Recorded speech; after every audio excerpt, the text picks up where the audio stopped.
കാട്ടിൽ സുരക്ഷിതമായ ഒരു സ്ഥലത്തെത്തിയപ്പോൾ ഭട്ടി വിക്രമാദിത്യനോട് പറഞ്ഞു, കാടാറുമാസം കഴിയാൻ പോവുകയാണ്. കാര്യങ്ങളൊക്കെ ഇനി കുറച്ച് വേഗത്തിൽ വേണം.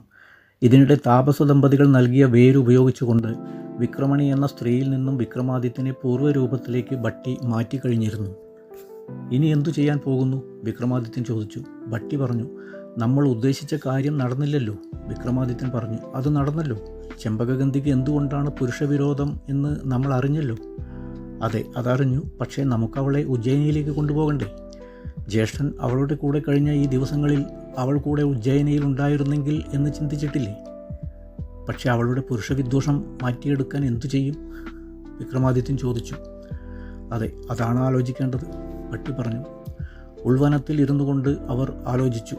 അതനുസരിച്ച് അവർ ഒരു പദ്ധതി തയ്യാറാക്കി. ആ പദ്ധതി അനുസരിച്ച് അത് പ്രാവർത്തികമാക്കാൻ അടുത്ത ദിവസം ഭട്ടി ഒരു ഇന്ദ്രജാലക്കാരിയുടെ വേഷമെടുത്തുകൊണ്ട് കൊട്ടാരത്തിലേക്ക് പുറപ്പെട്ടു. തൻ്റെ കഴിവ് ഉപയോഗിച്ചുകൊണ്ട് ചില മാന്ത്രിക വിദ്യകൾ കാണിച്ച് രാജാവിനെയും ചെമ്പകഗന്ധിയെയും മനോമുഖരിതമാക്കാൻ തീർച്ചപ്പെടുത്തി. കൊട്ടാരത്തിൻ്റെ പടിവാതിൽക്കലെത്തിയപ്പോൾ സംയോഗവശാൽ കുറേ നാടോടികൾ കൊട്ടാരത്തിലേക്ക് കയറിപ്പോകുന്നത് കണ്ടു.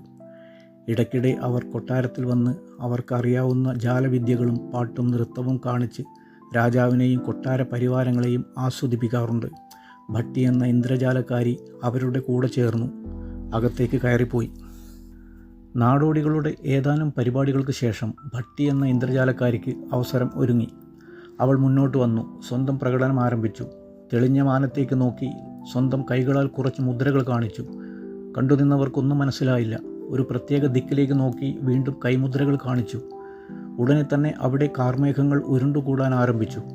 കുറച്ചു കഴിഞ്ഞപ്പോൾ ഭയങ്കര ഇടിമിന്നൽ ഉണ്ടാവുകയും ഇടിശബ്ദത്തിൽ എല്ലാവരും ഭയഭീതരാവുകയും ചെയ്തു.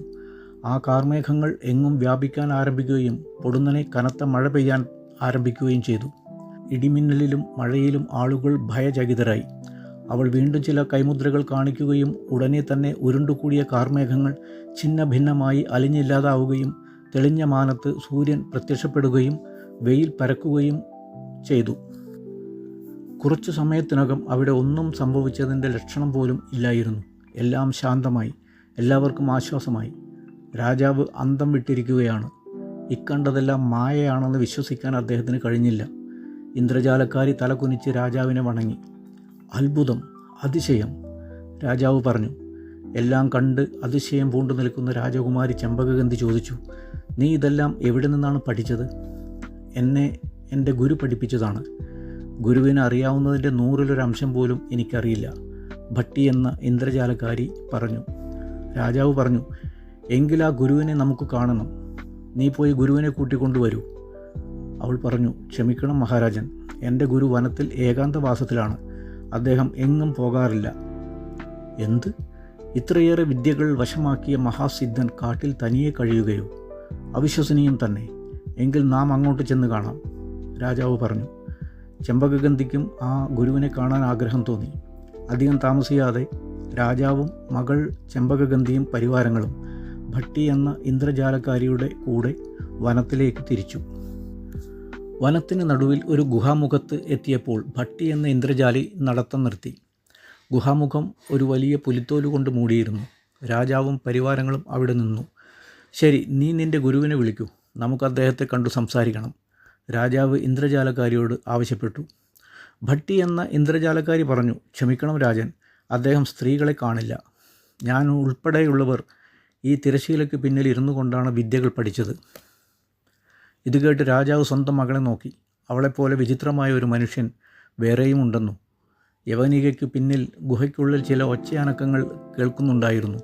പുലിത്തോലിനെ നോക്കി രാജാവ് പറഞ്ഞു, അസാധാരണ കഴിവുള്ള അങ്ങയെപ്പോലുള്ളവർ ഇങ്ങനെ ഏകാന്തവാസം അനുഷ്ഠിക്കുന്നത് ശരിയല്ല. അങ്ങയുടെ കഴിവുകൾ എല്ലാവരും കാണണം. അങ്ങയുടെ മഹത്വം എല്ലാവരും അറിയണം. വിക്രമാദിത്യനും ഭട്ടിയും കൂടി ഒരുക്കിയ ഒരു പദ്ധതിയുടെ ഭാഗമായി കൊണ്ട് ആ ഗുഹയ്ക്കകത്ത് ഇരിക്കുന്നത് വിക്രമാദിത്യൻ തന്നെയായിരുന്നു. ഗുഹയിൽ നിന്നും അദ്ദേഹം രാജാവിന് മറുപടി കൊടുത്തു. ഞാൻ സ്ത്രീകളെ നേരിട്ട് കാണാറില്ല, കാണാൻ ആഗ്രഹിക്കുന്നുമില്ല. അതെൻ്റെ പ്രതിജ്ഞയാണ്. പുലിത്തോല് കൊണ്ട് മറയ്ക്കപ്പെട്ട ഗുഹയ്ക്കകത്ത് ഇരുന്നു കൊണ്ട് വിക്രമാദിത്യൻ പറഞ്ഞു. എന്തുകൊണ്ടാണ് അങ്ങ് ഈ പ്രതിജ്ഞ എടുത്തത്? അതിന് തക്കതായ കാരണങ്ങൾ വല്ലതുമുണ്ടോ?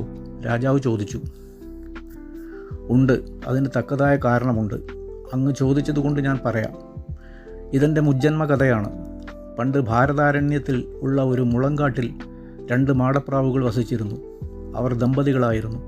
ഇത്രയും കേട്ട മാത്രയിൽ ചെമ്പകഗന്ധി കുറച്ചുകൂടെ മുന്നോട്ട് വന്ന് ശ്രദ്ധാപൂർവം കേൾക്കാൻ ആരംഭിച്ചു. ഉള്ളിൽ നിന്ന് കഥ തുടർന്നു. അവരുടെ പേര് ശല്യൻ എന്നും ശല്യരി എന്നുമായിരുന്നു. അവർക്ക് സന്താനങ്ങൾ വളരെ വൈകിയാണ് ഉണ്ടായത്. അത് തന്നെ തൊട്ടടുത്തുള്ള ഒരു ദേവീക്ഷേത്രത്തിൽ ദിവസവും പ്രാർത്ഥിച്ചതിനാൽ ലഭിച്ച ഭാഗ്യമായിരുന്നു അത്. അവർ പരസ്പരം അഗാധമായി സ്നേഹിക്കുന്നവരായിരുന്നു. ഒരു സായാഹ്നത്തിൽ ഇര തേടി തിരിച്ചു വന്നപ്പോൾ അവരുടെ നെഞ്ചു തകർത്തുകൊണ്ട് ആ കാഴ്ച കണ്ടു. മുളങ്കാട് മുഴുവൻ കത്തി നശിച്ചിരിക്കുന്നു. സ്വന്തം കൂടും മക്കളും അഗ്നിക്കിരയായിരിക്കുന്നു. ഇനി ജീവിച്ചിട്ടെന്ത് കാര്യം? അവർ കുറേ കരഞ്ഞു. പിന്നെ ഒരു തീരുമാനമെടുത്തു. എരിഞ്ഞുകൊണ്ടിരിക്കുന്ന അഗ്നിയിൽ പറന്നുകയറി എരിഞ്ഞടങ്ങുക. 2 പേരും തീരുമാനിച്ചു. അങ്ങനെ മുളങ്കാടിൽ ആളിപ്പടർന്ന അഗ്നിയിലേക്ക് 2 പേരും പറന്നടുത്തു. പക്ഷേ ശല്യരിക്ക് ചൂട് സഹിക്കാൻ കഴിഞ്ഞില്ല. അവൾ പിന്തിരിഞ്ഞു. ശല്യൻ ആ തീയിൽ ചാമ്പലായി. അഗ്നിജ്വാലയിലേക്ക് പറന്നു കയറുന്നതിനിടയിൽ ഒന്ന് തിരിഞ്ഞു നോക്കിയപ്പോൾ അവൾ തിരിഞ്ഞു പറക്കുന്നത് കണ്ടു. അന്ന് തീരുമാനിച്ചു, വഞ്ചകികളായ സ്ത്രീജനങ്ങളെ കാണുക പോലും ഇല്ല എന്ന്. പൂർവ്വജന്മത്തിൽ വഞ്ചിക്കപ്പെട്ട ആ ശല്യൻ എന്ന മാടപ്രാവ് ഈ ഞാനാണ്. ഗുരു കഥ പറഞ്ഞ് അവസാനിച്ചപ്പോഴേക്കും ചെമ്പകഗന്ധി ചോദിച്ചു, നിങ്ങൾ എന്താണ് പറയുന്നത്? ശല്യരി പറന്നുപോയെന്നോ? രക്ഷപ്പെട്ട് പറന്നുപോയത് ശല്യനാണ്. വിശ്വാസവഞ്ചകനാണ് ആണുങ്ങൾ. അത് ശരിയല്ല. ശല്യനാണ് ആത്മഹത്യ ചെയ്തത്. പെൺകിളി തിരിഞ്ഞു പറക്കുകയാണ് ചെയ്തത്. ക്രോധം സഹിക്കവയ്യാതെ ചെമ്പകഗന്ധി ആ തിരശീല വലിച്ചു മാറ്റി ദൂരെ എറിഞ്ഞു. എന്നിട്ട് ഗുരുവിന് നേരെ വിരൽ ചൂണ്ടി പറഞ്ഞു, തെറ്റാണോ നിങ്ങൾ പറയുന്നത്? ആണുങ്ങളെയാണ് വിശ്വസിക്കാൻ കൊള്ളാത്തത്. ഈ സമയം അത്രയും ഗുരുവിനെ നോക്കി നിൽക്കുകയായിരുന്നു മഹാരാജാവ്. ആ മുഖത്തുള്ള ചൈതന്യസ്ഫുരണം മഹാരാജാവിനെ വല്ലാതെ ആകർഷിച്ചു. പക്ഷേ ചെമ്പകഗന്ധിയും ഗുരുവും തർക്കം തുടരുകയായിരുന്നു. വാക്പോരിൻ്റെ ഒരു ഘട്ടം എത്തിയപ്പോൾ രാജാവ് ഇടപെട്ടു. ഒരു പക്ഷേ നിങ്ങൾ 2 പേരും പറയുന്നത് ശരിയായിരിക്കാം. ഇണക്കിളി വഞ്ചിച്ചു എന്ന് 2 പേരും ധരിച്ചിരിക്കാം. അങ്ങനെ കരുതിയാവാം 2 പേരും അഗ്നിയിൽ വെന്തു മരിച്ചത്. സത്യത്തിൽ ആരും ആരെയും വഞ്ചിച്ചിട്ടും ഉണ്ടാവില്ല. അതുകൊണ്ടാണല്ലോ ഇത്തരം ഒരു സാഹചര്യത്തിൽ ഈ ജന്മത്തിൽ നിങ്ങൾ പരസ്പരം കണ്ടുമുട്ടാൻ ഇടയായത്. ഇല്ലെങ്കിൽ ഇതുപോലൊരു സമാഗമം ഈശ്വരൻ ഒരുക്കുമായിരുന്നില്ല. അതുകൊണ്ട് തെറ്റിദ്ധാരണ മാറ്റി നിങ്ങൾ പരസ്പരം ഒന്നാകണം. ഇതാണ് എനിക്ക് പറയാനുള്ളത്. ഇതുകേട്ട് ചെമ്പകഗന്ധി മൗനത്തിലായി. അവൾ വിക്രമാദിത്യൻ എന്ന ഗുരുവിനെ ഒരു ക്ഷണം നോക്കി. വിക്രമാദിത്യനും അവളെ നോക്കുന്നുണ്ടായിരുന്നു. ചെമ്പകഗന്ധിയുടെ ഉള്ളിൽ ഒരു മാടപ്രാവിൻ്റെ ചിറകടി ഒച്ച അവൾ കേട്ടു. അവളുടെ മുഖം ലജ്ജാപൂരിതമായി. രാജാവിൻ്റെ അഭിപ്രായത്തോട് ഗുരുവും യോജിച്ചതോടെ അവർ തമ്മിലുള്ള വിവാഹം ആർഭാടപൂർവ്വം നടന്നു. കുറച്ചുനാൾ അവർ കൊട്ടാരത്തിൽ താമസിച്ചു. ഒരു ദിവസം ഭട്ടി തൻ്റെ യഥാർത്ഥ രൂപത്തിൽ കൊട്ടാരത്തിൽ എത്തിക്കൊണ്ട് ഇങ്ങനെ പറഞ്ഞു, ശൂരവീരനായ വിക്രമാദിത്യ രാജാവേ, അങ്ങയുടെ കാടാറുമാസം സമാപ്തമായിരിക്കുന്നു. ഉജ്ജയിനിലേക്ക് മടങ്ങാൻ കാലമായിരിക്കുന്നു. ഇത് കേട്ട് വിക്രമാദിത്യൻ പുഞ്ചിരിച്ചുകൊണ്ട് ചെമ്പകഗന്ധിയെ നോക്കി. അപ്രതീക്ഷിതമായ ഒരത്ഭുതം കേൾക്കുന്ന പോലെ അവൾ കണ്ണുകൾ വിടർത്തി സ്വന്തം ഭർത്താവിനെ നോക്കി. താനീ കേൾക്കുന്നത് സത്യമോ? തൻ്റെ ഭർത്താവ് സാക്ഷാൽ വിക്രമാദിത്യ ചക്രവർത്തിയോ? വിശ്വസിക്കാനാവാതെ അവൾ വീണ്ടും വീണ്ടും ഭർത്താവിനെ നോക്കി. ലോകം മുഴുവൻ നമിക്കുന്ന രാജാക്കന്മാരുടെ രാജാവായ വിക്രമാദിത്യനാണ് തൻ്റെ മരുമകനെന്നറിഞ്ഞ നിമിഷം വിജയനഗര രാജൻ വിജയപ്രതാപന് വിശ്വസിക്കാൻ പ്രയാസം തോന്നി. രാജകൊട്ടാരം മുഴുവൻ സന്തോഷത്തിൽ ആറാടി. ഇത്രയും പറഞ്ഞുകൊണ്ട് ചന്ദ്രലേഖ എന്ന സാലഭഞ്ജിക കഥാകഥനം അവസാനിപ്പിച്ചപ്പോൾ നേരം സന്ധ്യയായി തുടങ്ങിയിരുന്നു. ഭോജരാജാവ് അന്നത്തെ ഉദ്യമം അവസാനിപ്പിച്ചുകൊണ്ട് സന്ധ്യാവന്ദനത്തിനായി കൊട്ടാരത്തിനുള്ളിലേക്ക് പോയി.